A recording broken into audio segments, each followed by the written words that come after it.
Hi there, this is Tim Blankenship, owner of SCV Legal Doc Assist. We're a licensed and bonded legal document preparation service, and we specialize in the divorce process. Today we're going to talk about how to prepare your judgment, specifically how to prepare your judgment in a true default case. There are 4 different ways that you can file your final judgment paperwork, and it all depends upon what's transpired up to this point. So today we're going to talk about what is called a true default or just a default case. Okay, a default case is when you filed your paperwork and the other party did not file a response and will not be entering into a written agreement.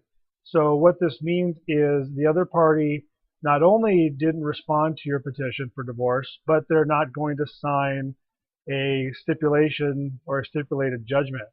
When that happens, there's certain forms that have to be filed, and it's going to be different. The forms you file are going to be different for each one of these 4 different ways to file your judgment paperwork. And again, that's based specifically on what's happened, if there's a response, if there's no response, if there's a signed agreement, or if there's not a signed agreement, or in another case, if it's a contested matter. So today, again, we're going to talk about the forms needed for filing a judgment in a true default case.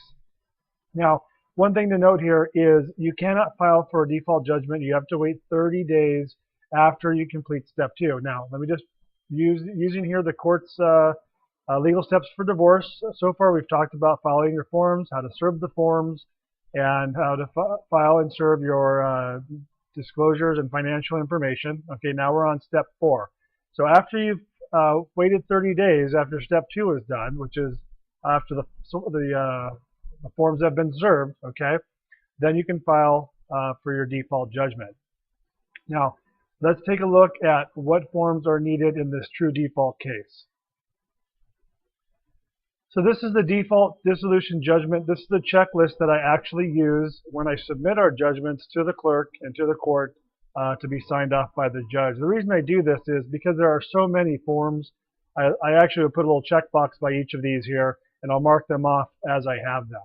So in this default dissolution judgment, we're talking about a true default case. And again, it says here at the top of the form, a response was not filed, a default was or will be entered, and the judgment is prepared solely by the petitioner. So this isn't going to be a case where the respondent, the other party, is not involved in the divorce process at all.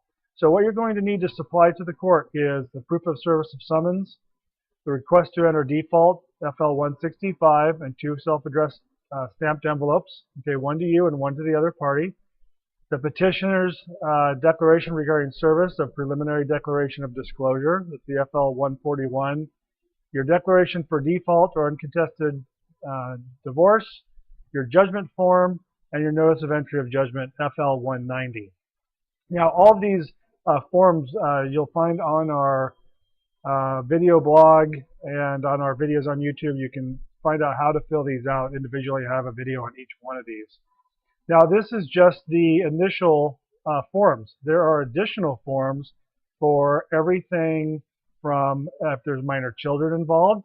There's a whole slew of forms here that you'll need. I'm not going to waste time on this video going over each of these forms, but you can see here which of these are necessary. In some cases, they may all be necessary. And these are all attachments to the judgment paperwork.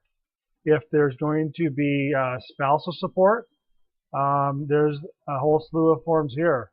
Spousal partnership support.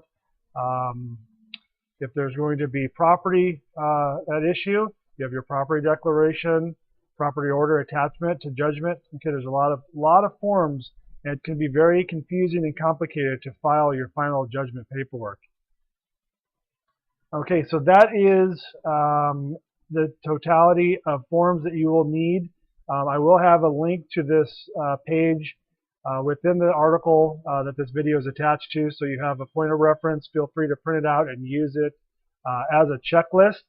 If you have any questions about how to prepare your true default case judgment, please give me a call. Again, my name is Tim Blankenship, owner of SCV Legal Doc Assist, and we do specialize in the divorce process.